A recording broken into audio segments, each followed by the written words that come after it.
Hello കൂട്ടുകാരെ, എല്ലാവർക്കും സുഖമാണല്ലോ? എല്ലാവർക്കും സുഖമെന്ന് വിശ്വസിക്കുന്നു. ഇനി ഞാൻ വന്നിരിക്കുന്നതേ നമുക്ക് ഒരു ബോംബെ ഹൽവ ഉണ്ടാക്കിയാലോ. ഈസി ആയിട്ട് സിമ്പിൾ ആയിട്ട് ചെയ്യാൻ പറ്റും കേട്ടോ.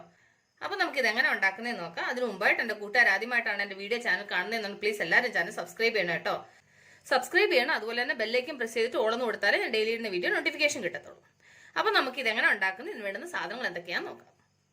അതിനുവേണ്ടി ഞാനൊരു ബൗൾ എടുത്ത് ഇതിലേക്ക് ഒരു 1/2 കപ്പ് കോൺഫ്ലോർ, അതിന്റെ കൂടെ 1 കപ്പ് വെള്ളം, എന്നിട്ട് ഇത് കട്ടയൊന്നും ഇല്ലാതെ നന്നായിട്ട് മിക്സ് ചെയ്യണം.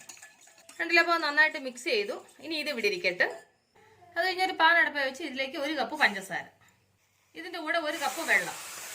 ഇനി പഞ്ചസാര നന്നായിട്ടൊന്ന് മെൽറ്റ് ആവണം. കണ്ടില്ല? അപ്പോൾ പഞ്ചസാര നന്നായിട്ട് മെൽറ്റായി ഇത് തിളയ്ക്കാൻ തുടങ്ങിയിട്ടുണ്ട്. ഇനി നമുക്ക് ഇതിലേക്ക് നമ്മൾ അന്നേരം മിക്സ് ചെയ്ത് വെച്ച കോൺഫ്ലോർ ഉണ്ടല്ലോ, അതൊന്നുകൂടെ ഇതുപോലെ ഒന്ന് മിക്സ് ചെയ്തിട്ട് ഈ തിളച്ചുകൊണ്ടിരിക്കുന്ന ഇതിലേക്ക് ഒഴിച്ചു കൊടുക്കും.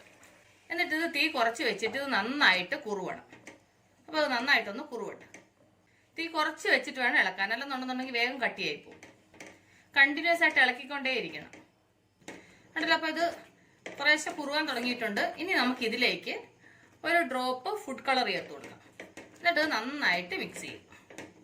ഇനി നന്നായിട്ട് കുറുവണം. ഇത് കുറേശ്ശെ കുറുവുന്നുണ്ട്. ഇതിലേക്ക് നമുക്ക് കുറേശ്ശെ നെയ്യ് ഒഴിച്ച് മിക്സ് ചെയ്യാം. ഇത് നമ്മൾ നെയ്യ് ഒഴിച്ച് മിക്സ് ആവുന്നതിനനുസരിച്ചിട്ട് ഓരോ ടീസ്പൂണും ഒഴിച്ചു കൊടുക്കണം. ഒരു 3-4 ടീസ്പൂണ് നെയ്യ് ഒഴിക്കണം കേട്ടോ. ഇതിങ്ങനെ ഒഴിച്ചു കൊടുത്ത് നെയ്യ് മിക്സ് ആവുന്നതിനനുസരിച്ചിട്ട് ഒഴിച്ചുകൊണ്ടിരിക്കണം.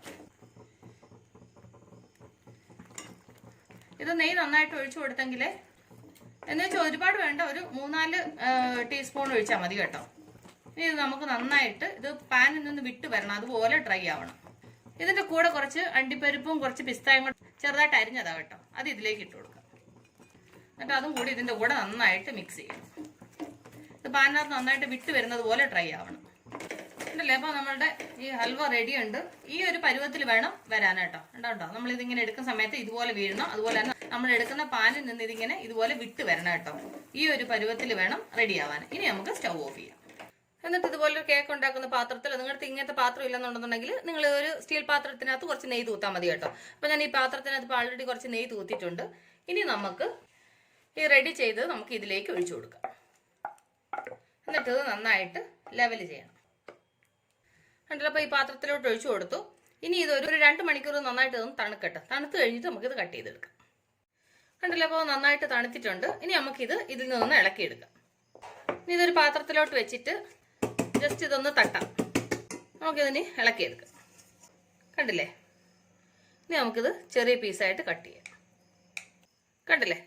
എത്ര സിമ്പിളായിട്ട് നമ്മൾ ഒരു ഹൽവ ഉണ്ടാക്കിയെന്ന് കണ്ടില്ലേ? നല്ല സോഫ്റ്റ് ആയിട്ടുണ്ട്.